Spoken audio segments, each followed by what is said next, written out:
കല്യാണം arrange marriage ആയിരുന്നു. എല്ലാം വീട്ടുകാർ തീരുമാനിച്ചുറപ്പിച്ചതായിരുന്നു. എന്നെക്കാളും എന്തുകൊണ്ടും സുന്ദരിയായിരുന്നു എൻ്റെ അനുജത്തി. അത് അവളുടെ കുറ്റമല്ലല്ലോ. ഞാൻ ഭംഗി കുറഞ്ഞു പോയതും എൻ്റെ തെറ്റല്ലല്ലോ.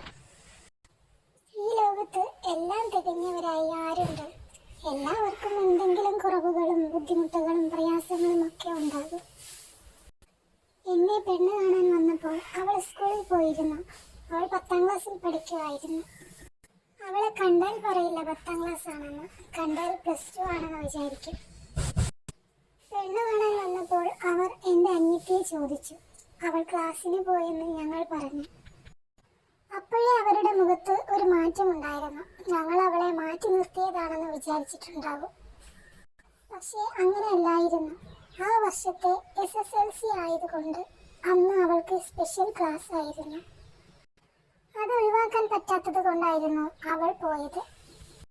അതുകൊണ്ട് തന്നെ പെണ്ണ് കാണാൻ വന്നവർക്ക് അവളെ കാണാൻ കഴിഞ്ഞില്ല. അവർ എല്ലാം പറഞ്ഞുറപ്പിച്ച് തിരിച്ചുപോയി. ഞങ്ങളുടെ കല്യാണം പെട്ടെന്നായിരുന്നു. കല്യാണത്തിന്റെ അന്ന് എല്ലാവരും പുതിയ ഡ്രസ്സൊക്കെ ഇട്ട് റെഡിയായി ഓഡിറ്റോറിയത്തിലേക്ക് പോയി. ഞങ്ങൾ ഭക്ഷണം കഴിച്ചുകൊണ്ടിരിക്കുമ്പോഴായിരുന്നു ചെറുക്കൻ്റെ വീട്ടുകാർ എത്തിയത്. അവർ വന്നപ്പോൾ ആദ്യം കാണുന്നത് എൻ്റെ അനിയത്തിയെ ആയിരുന്നു. അവർക്ക് അവളെ ഇഷ്ടപ്പെട്ടു. പിന്നെ സംസാരം മുഴുവൻ അവളെക്കുറിച്ചായി. ഞാൻ ഒന്നിനും കൊള്ളാത്ത ഒരു പെണ്ണാണ് എന്ന പോലെയായിരുന്നു അവരുടെ സംസാരം.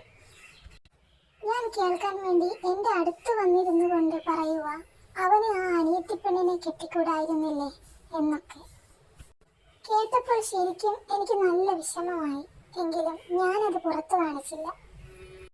നമ്മളും അവരെ പോലെ ചിന്തിച്ചു തുടങ്ങിയാൽ പിന്നെ അവരും നമ്മളും തമ്മിൽ എന്താ ഒരു വ്യത്യാസം? ചില ആളുകൾ അങ്ങനെയാ. അതിനൊപ്പം മാറേണ്ടത് നമ്മളല്ല, അവരുടെ കാഴ്ചപ്പാടാണ് ആദ്യം മാറേണ്ടത്. കല്യാണം കഴിഞ്ഞ് ഞാൻ ഭർത്താവിൻ്റെ വീട്ടിലേക്ക് പോയി. അവിടെയും ഓരോരുത്തരും മാറി നിന്ന് കുശുകുശുക്കുന്നു. വിഷയം അത് തന്നെ, എൻ്റെ അനിയത്തി. ഞാനിതൊന്നും കാര്യമാക്കിയില്ല. തിരക്കൊക്കെ കഴിഞ്ഞപ്പോൾ ഞാൻ ഇക്കാര്യം എൻ്റെ ഭർത്താവിനോട് പറഞ്ഞു. ആൾക്കാർ പലതും പറയും, അതൊന്നും നീ മൈൻഡ് ചെയ്യണ്ട. ഞാൻ ഇഷ്ടപ്പെട്ടതും കല്യാണം കഴിക്കാൻ ആഗ്രഹിച്ചതും നിന്നെയാ. പിന്നെന്താ, അവൾ നമ്മുടെ അനുജത്തിയല്ലേ. ഇനി ആര് എന്ത് പറഞ്ഞാലും നീ അത് കേട്ടതായി ഭാവിക്കണ്ട. നിനക്ക് പിന്നെ സങ്കടപ്പെടാനേ നേരം കാണൂ. അതുകൊണ്ട് അത് വിട്ടേക്ക് എന്ന് അദ്ദേഹം എന്നോട് പറഞ്ഞു. അത് കേട്ടപ്പോഴാ എനിക്ക് ആശ്വാസമായത്. എൻ്റെ ഭർത്താവിൻ്റെ മനസ്സിൽ അങ്ങനെ ഒരു ചിന്തയും ഉണ്ടായില്ലല്ലോ. അദ്ദേഹം എന്നെ മനസ്സിലാക്കി എൻ്റെ കൂടെ നിൽക്കല്ലേ ചെയ്തത്. ഇതിനപ്പുറം ഒരു ഭാര്യയ്ക്ക് പിന്നെ എന്താ വേണ്ടത്? ഒരു നല്ല ഭർത്താവിനെ തന്നെയാ എനിക്ക് കിട്ടിയത്. അക്കാര്യത്തിൽ ഞാൻ ഭാഗ്യവതിയാണ്.